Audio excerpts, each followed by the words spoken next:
How did you get your start? We were talking about it at breakfast today. I was like, Miles kind of just popped out of nowhere. Yep. And then he was the best. So how did that happen?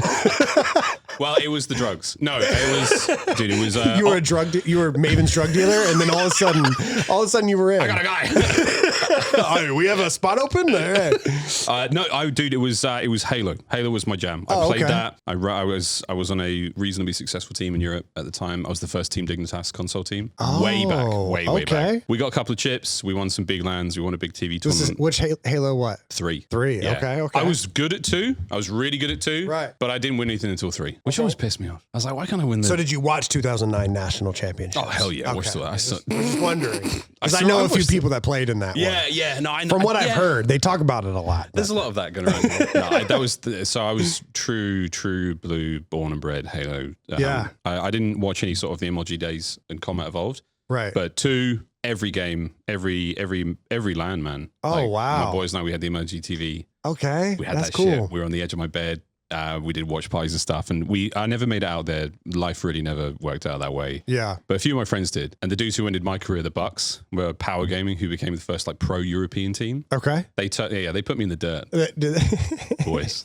But really good dudes. Yeah, really good dudes. And that was pretty much it. And I went from Halo 3, had a bad placement. Like my career was definitely fizzling out. Yeah. I met a girl. I've ruined everything. Yeah, it always does. Met a girl. Like my time at college, university was going quite well. I was enjoying having fun. Yes.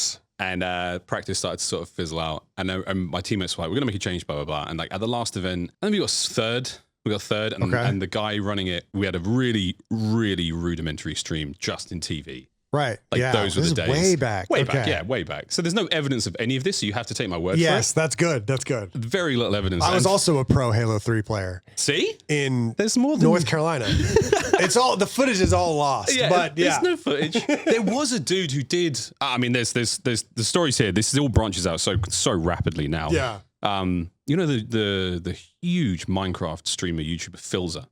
Yeah. What the hell? So he used to be. He is like a bucket list guest for the show. No shit. Yeah. I'd send him a text. I've been.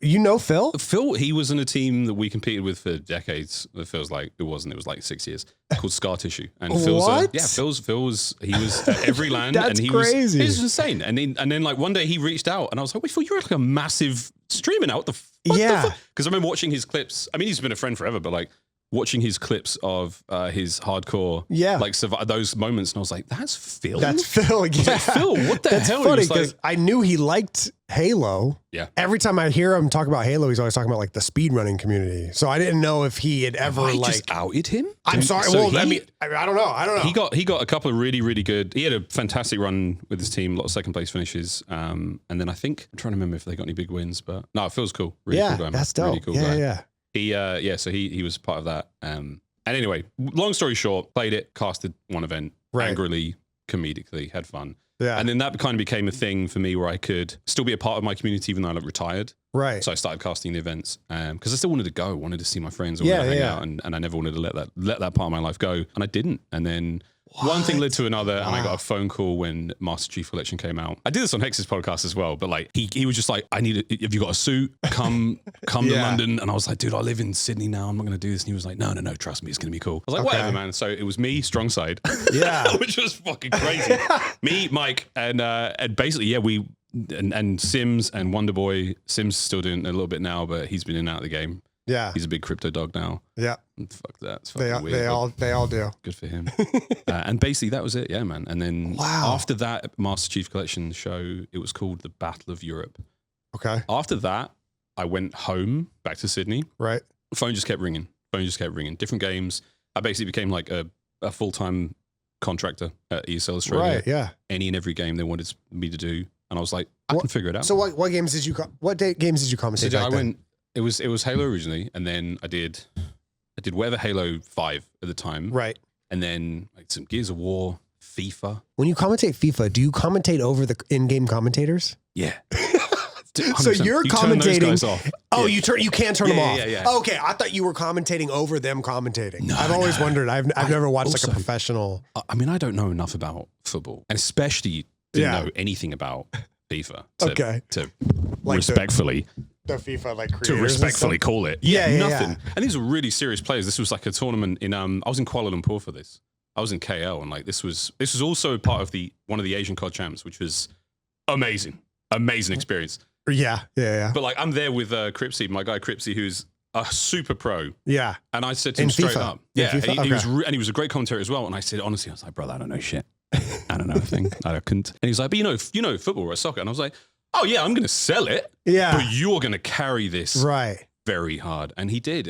But the whole time I was just there like, passes to player. That was my whole thing. And that's all I had. That's all I had. Right. I was like, it's magic. It's unbelievable. That's all I had. That's all I had. So did you grow up watching football? Yeah, of course. Okay. Massively influenced by that. Okay. It was just, I was faking it. Yeah. And that leads me perfectly into COD, where the first overseas event I did was the Halo World Championships, the first one, the big one. It was a banger. Counterlogic Gaming won it. Snakebite was on that roster. Right. Like Snakebite. TJ wore the sunglasses, that event? No, that was X Games. That was the exit. Yeah, this was that first one. Big coach clutch. Right. And I was on the Bravo stream with Onset. Okay. And Strongside was there a few times. And again, which is amazing. It was a really cool experience. Yeah. But for me, that was a dream. Right. That was my game. That's your game. So are you like kind of starstruck when you see them for the first time? Dude, I sat down at dinner with Walshy. Oh, yeah. And I was like this. I was like, yeah, I can imagine. I was like, yo, Dave, is it cool if I take a selfie? And he was like, of course it is. And I was like, it's Dave Walsh. So I took a selfie with Dave and I sent it to my boys group chat. Right, and they were like, what the hell are you doing with Walsh? Yeah. Like, what the hell? And I was like, look, long story, boys, but you know, Dave's a friend now. It's weird. But I was totally starstruck, man. I went from being, and so we're working with Puckett every day. I can imagine it's the same vibe, man. Right. I mean, it's these people, they're still just people. We're all just people, but the work they've done and the impact they've had on our industry and the impact they've had on everything we do is really profound to me, man. I mean, Dave was the first pro gamer. Yeah. Everyone always talks, I mean, Hex talks about that. Yep. That post, the Red Bull poster, that was a big deal, man. No, I had the privilege of having him on here. I know. And he was smelt the chair. Yeah.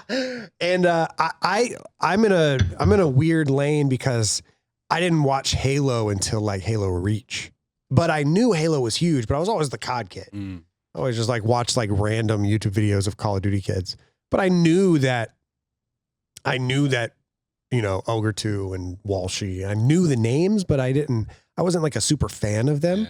So like, as I've like grown and understood esports more, I have like a huge respect for them. So I can sit down and ask them, you know, about those days and, you know, about the grassroots and all that stuff. But I never had that moment of like, holy fuck, I mean, I did. I had that moment, but it wasn't, it wasn't the same as like a Halo person seeing. Yeah, it was Walsh, a big, you know? Dave was the player who, and I've told this to him many times, even when he tries to escape from it. Yeah. But he was, you know, the way he played was really impressive. He had a really great brain for the game, but also the way he conducted himself out of the game. His interviews to camera. Yeah. The way he was, you know, his trash talk. He was really funny, but he was still such a pro. He still carried himself really well, and he still represented whatever brand he was a part of, whether that was MLG or whether that was Final Boss or, you know, Instinct, whatever. I mean, he was there. And this is 2005. These are days when there was no censorship on the internet. No. Like you don't, no one else in all of gaming except for Walshy wants to hear what they had to say 18 years ago. Like no one wants to know. I don't, if there's any clips of me out there 18 years ago, throw them in the dumpster, please. I think I've tried. Yeah, exactly. I've tried. Those Justin TV casts. Yeah. Oh, they're gone. Don't worry. You can stop now. Folks. But yeah, man, that was a dream come true, dude. That was really was a dream come true. And all those people, the influence they've had, and again, I try to remind them on a regular basis about how awesome they are, because you never know everyone has bad days, and it's nice to hear that, you know, this sort of hairy, loud 36, sorry, you can edit that. 36. Your old dude's still like, no, I think you're awesome. I think what you've done, what you continue to do is cool as fuck. So yeah. But yeah, man, literally from that event, the end of that show, Activision poached me.